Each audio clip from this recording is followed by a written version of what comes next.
Hola a todos, ¿qué hubo? En el video de hoy voy a compartir con ustedes unas pequeñas reflexiones acerca de por qué y para qué escribo, que tiene que ver con el oficio de escritor, que no es un oficio en sí, sino más bien una actividad a la que muchas veces le dedicamos nuestro tiempo de ocio porque hay que trabajar para ganarse el pan, ¿verdad? Y hay alguna gente que vive de eso y que tiene la posibilidad de vender muchos libros y vivir de esas recaudaciones de las ventas de libros, lo cual no es mi caso. Entonces, una posible respuesta a esta interrogante podría parecerse a la misma respuesta que esbozó Epicteto cuando hablaba de filosofar o no hacerlo. En ambos casos, decía el sabio griego, se debe filosofar. Si bien es cierto que pudiera responderse de forma oral a esta pregunta, al tratarse del tema de una columna que también comparto en el periódico El Caribe semanalmente, hay que contestar por escrito en este caso, ¿verdad? El autor de ficciones es una persona que generalmente en sus ratos de ocio juega a ser Dios. Inventa mundos, situaciones, lugares y paisajes donde transcurren hechos a los que su imaginación trata de dotar de verosimilitud, es decir, de un cierto parecido con la realidad. Esto sucede porque la buena literatura está obligada a ser verosímil. Incluso si se tratase de literatura fantástica o de situaciones en las que la magia es el mecanismo que rige ese universo de ficción, esa literatura tiene que tener elementos semejantes a la realidad, desde el lenguaje, que ha de ser accesible al lector al que va dirigida, hasta las características de los personajes. Un escritor puede imaginar y llevar al papel o a las páginas virtuales ciudades o pueblos. A esos espacios les pone calle con nombres, y si usa el mapa urbano, el plano real de una ciudad que es muy fácil de encontrar en la web, la casa en la que transcurren los hechos, las instituciones que aparecen en la obra, las personas que interactúan, todo eso será inventado, pero tiene que aparecer a los ojos del lector como si fuera real. Escribir es desdoblarse para penetrar en lo profundo del alma humana y explicar, o tratar por lo menos de interpretar medianamente bien, eso que habita en el interior de cada uno. El impulso vital que lleva a cada personaje a elegir un determinado camino y no otro, que es lo que finalmente decidirá el curso de la narración. Y no siempre es el autor el que decide o el que está enterado de todo, porque muchas veces la ficción se impone de tal manera que no puede explicarse acabadamente.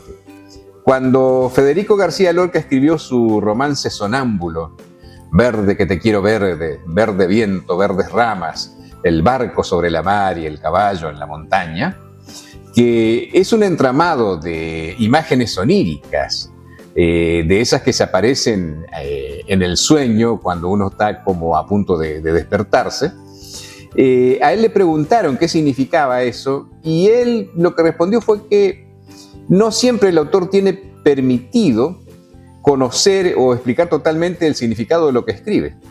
Lo mismo le sucedió a Samuel Beckett cuando escribió Esperando a Godot, que es una obra maestra del teatro del absurdo. Fueron muchos los que, intrigados, le preguntaron qué o quién era Godot. Y Beckett respondió: si yo lo hubiera sabido, lo habría expresado en el texto. En mi caso particular, yo suelo pasar una breve luna de miel con las historias que engendro. Esto sucede en el principio, cuando los rostros, los gestos, la forma de caminar y de sonreír de los personajes, sus características físicas, su temperamento, se van revelando a la imaginación. Esa es la parte más feliz de la escritura, porque después de esa breve euforia es cuando comienza el tiempo más difícil, que es darle forma a la historia, corregir y editar, leer y releer, despertar de madrugada a veces, porque es como si los personajes hubieran cobrado vida propia y decidieran cuándo uno debe dormir, cuándo tiene que escribir. Y después de ese proceso hay que desechar párrafos y fragmentos, reescribir capítulos enteros, hasta que la obra está finalmente concluida y entonces es momento de dejarla reposar, para que, como los buenos vinos, mejore su sabor o termine por saber a vinagre. Si el libro sobrevive a ese proceso, entonces, y solo entonces, estará listo como la esencia sutil de un finísimo acorde de guitarra o de violín que suena y se queda en la memoria como una cadencia irrepetible, y como el hijo que ya aprendió a vivir por sí mismo, habrá que dejarlo ir, dejarlo partir hasta que llegue el momento de su publicación, y a partir de entonces será el lector el que tendrá todos los derechos sobre esa obra. Esto es todo por hoy. Vamos ahora a las recomendaciones literarias con las que siempre finalizamos estos videos, ¿verdad? En Ciudad Ceba, que es un sitio del que soy un fanático, ¿verdad?, hay un cuento de Augusto Roa Bastos, un famosísimo escritor paraguayo, autor de la monumental novela Yo, el Supremo. El cuento de Augusto Roa Bastos que vamos a recomendar se llama El Ojo de la Muerte.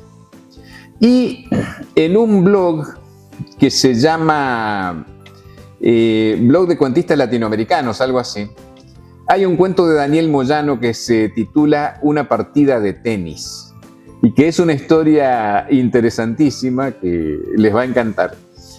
Basta con que busquen por Google Daniel Moyano, una partida de tenis y les va a aparecer el blog con ese cuento.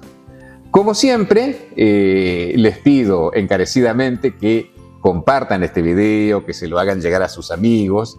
Necesitamos aumentar el número de suscriptores, el número de views, como se dice normalmente, y dejen sus comentarios en la cajita de los comentarios, que sus sugerencias y sus críticas serán tenidas muy en cuenta, o no.